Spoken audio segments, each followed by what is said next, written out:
Halo guys, kembali lagi bersama aku Nabila Bianca Salsabila dengan NIM C24012311027. Nah, pada kesempatan kali ini aku bakalan kembali lagi mereview hasil praktikum tadi sore, tadi siang tepatnya, yaitu tentang analisis makanan ikan. Analisis makanan ikan itu penting untuk mengetahui pertumbuhan ikan. Lalu apa sih makanan ikan tuh? Makanan ikan tuh adalah segala sesuatu organisme, bahan atau zat yang dapat membantu pertumbuhan ikan dan menunjang keberlangsungan hidup ikan. Adapun tipe-tipe makanan ikan yang umumnya ditemukan pada ikan yaitu seperti plankton, nekton, bentos, detritus. Nah, itu dapat diklasifikasikan dengan mana yang lebih banyak atau lebih dominan mereka makan, dan itu dapat mengklasifikasikan ikan tersebut termasuk ke dalam ikan herbivora kah, karnivora kah, atau omnivora. Nah, dengan mengetahui jenis dan jumlah makanan ikan, dapat kita klasifikasikan ke dalam makanan utama kah. Makanan utama yaitu adalah makanan yang dikonsumsi secara besar. Lalu ada makanan pelengkap yaitu dikonsumsi dengan secara sedikit. Lalu ada makanan tambahan yaitu dimakan oleh ikan tersebutnya paling sangat sedikit.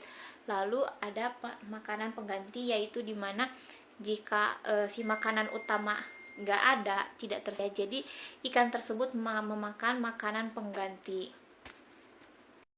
Nah, lalu pada saat praktikum kita menggunakan beberapa alat dan bahan yang kita gunakan. Untuk alatnya sendiri yaitu ada cawan petri, alat bedah,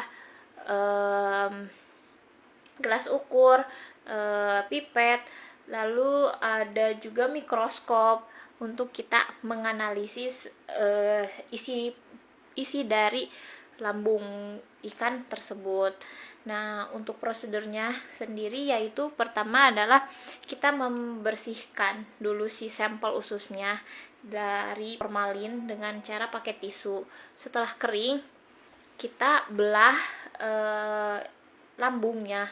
Nah, jika di lambung tersebut ternyata tidak ada alias kosong isinya, nah maka kita harus membelah usus untuk mencari isiannya dan dikerik tipis-tipis supaya isiannya dapat keluar. Setelah itu kita ukur atau timbang beratnya, lalu dicatat. Setelah mendapatkan timbangan beratnya, kita tambahkan si Aquades dengan perbandingan 1:4, yaitu dimana satunya itu adalah bobot dari hasil bobot isi telur tersebut dan 4-nya adalah Aquades. Nah, lalu selanjutnya adalah kita pipet hasil tersebut. Enggak guys, ada yang kelewat ternyata. Kita burai dulu, haluskan dulu si isi lambungnya supaya bisa dipipet dan dianalisis dengan mudah. Nah, lalu ke pipet. Setelah dipipet, kita taruh di 3 kaca preparat dengan 3 titik, yaitu di paling kiri, tengah, dan pojok kanan. Setelah gitu kita tutup dengan cover glass. Setelah ditutup, lalu kita analisis dengan mikroskop. Nah, pada bagian analisis inilah kita mengalami kesulitan dan struggle. Di situ kita sangat lama karena pertama keterbatasan buku ya. Kita hanya memiliki 1 buku dan itu dipakai untuk semua kelompok. kalau nggak salah satu ya, kalau yang aku tahu tuh satu dipakai untuk semua kelompok. Terus di buku itu tersebut tidak menggunakan bahasa Indonesia, di sana tulisannya menggunakan bahasa Jepang. Apakah gak semakin struggle di sana. Lalu jadi kita selama menunggu buku dari kelompok lain, kita menganalisis dulu dengan cara mendokum terlebih dahulu. Setelah didokum, semuanya dokum, dan pada ulangan kedua kita mengalami struggle lagi karena hasilnya sangat jelek sekali. Tidak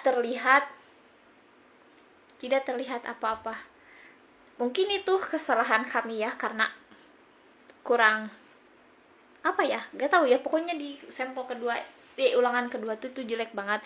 Terus dan di lambung, kan aku menganalisis lambung 1, dan lambung kedua tuh mereka kelompoknya bagiannya Jojo, terus Sisi sama siapa, sama Ripa, dia tidak mendapatkan sama sekali. Jadi mereka ganti sampel guys, lambungnya tuh diganti dengan lambung ikan mata belok. Dan di situ kita dikasih lihat sama Karindu bahwa ikan karnivor tuh harusnya tuh kayak gini, isiannya tuh di dalamnya tuh beneran ada ikan guys, beneran ada ikan. Terus ada udang juga, ada duri-duri ikan juga di dalam lambungnya tuh. Nah, itu tuh adalah sampel yang paling benar, dan itu yang apa ya, istilahnya itu yang paling gampang diamati, karena kita tuh harusnya tuh mendapatkan sampel ikan selar kuning, namun kita nggak dapet, dan kita malah dapatnya ikan selar, dan si ikan selar itu ternyata datanya sangat jelek. Jadi begitulah ya, jadi kita diganti dengan sampel ikan mata belok. Setelah itu kita kesulitan lagi di analisisnya, analisis yang mikronya itu loh, yang dianalisis dipakai mikroskop itu. Udah selesai deh dari situ. Jadi dari situ, nah setelah itu kita hitung persentasinya.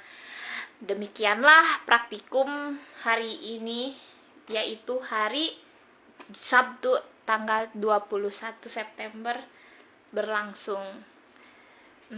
Sekian cerita hari ini. Bye.